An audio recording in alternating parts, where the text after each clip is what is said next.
the last 3 years, we've played a lot of PlayStation VR games. A lot. I mean, hundreds of new, interesting titles developed from the ground up to take full advantage of our little headset. And no matter how good some of them might have been, it's hard not to speculate about what else their respective developers could do if given enough time and money for a proper sequel. And that got me thinking about 5 games in particular and dreaming about what features I would add if I could take the reins on their next project.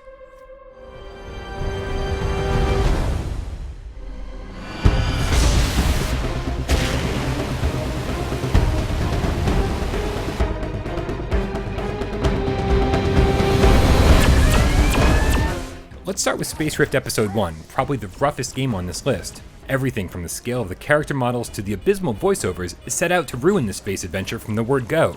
But there was still something appealing about Space Rift. The feeling of being out in space was really well done, and there was some decent mission variety to boot. But for a game that was clearly inspired by the PC classic Wing Commander, there just wasn't enough of that Wing Commander charm to really rope me in. Episode 2 needs to step it up by hiring a professional writer to pen an engaging conflict, give us more characters to interact with between missions on a fully explorable vessel, maybe with a bar to hang out at like 10 Forward, or that place on the Tiger's Claw. Who can I trust? Who shouldn't I trust? Keep me guessing until the very end with an action-packed mystery, and Episode 2 could be a real winner.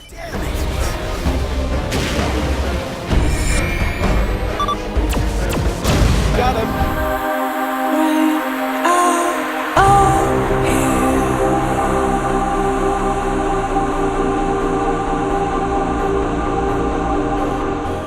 When you hear that a game is coming that lets you fly around the entire planet, venture out into space, and even explore other galaxies, you start thinking really, really big.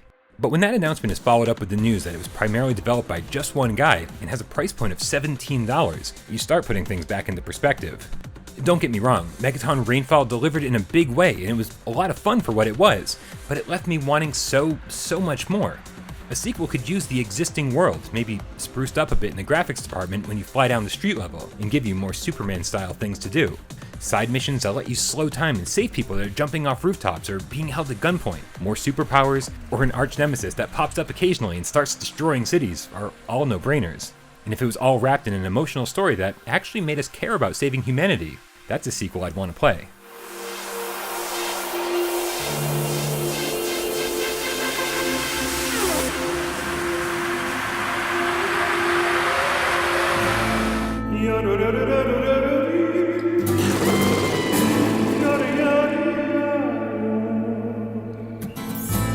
So you headed out west.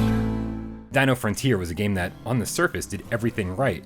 The art style, music, and town-building gameplay was immediately attractive.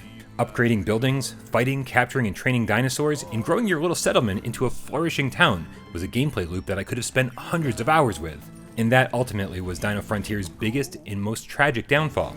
Because as a game that was driven by its narrative and ended the moment the story was over, a mere 3 hours in, left a lot of us wanting more. If Dino Frontier 2 could take a few notes from SimCity, let us build roads, shopping marts, more dinosaurs, more weapons, more everything, we could really take ownership of our little town.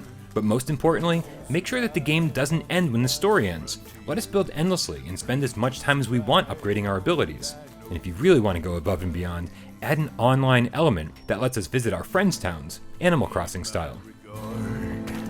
It's hard to persevere. You ride on through heat and cold. Down by the water there's a place I know. Let me get one thing straight before I talk about this one. The developers of Catch and Release delivered an amazing game from day one and continued to support it by adding a nighttime mode, rain, lightning storms, more fish to catch, more stuff to buy in-game, and solidified it as a fully realized, polished fishing game. But somehow we still want more, and if Catch and Release 2 is happening, then I want more lakes to explore, and this time, I want to explore them with friends. Let 2 or 3 of us hang out together in our respective rowboats and waste a day away online. But also, I want more stuff to buy and upgrade, the number one item being the boat itself. It's fun to use the move controllers to row around, but the ultimate reward would be upgrading that leaky old wooden boat for a speedboat, which, come on, would make racing with friends a lot of fun. I also want bigger, crazier fish, things that'll dwarf the size of my boat when I pull them up out of the water. Oh, and definitely let me buy some scuba gear, so I can get out of the boat and explore the depths of the lake, and find out where the most exotic fish are hiding. When the sun goes down, I'm going home. Wait. Oh my god. Brace for impact. Brace for impact. Brace for impact. Did we save the best for last? Obviously.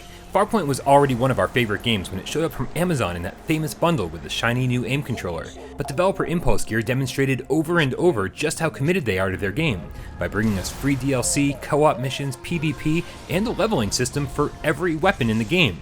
And in the process, they also showed us how many ideas they probably had for Farpoint that got left on the cutting room floor. And we're really hoping that all of those ideas make it into the, as of now, unannounced Farpoint sequel.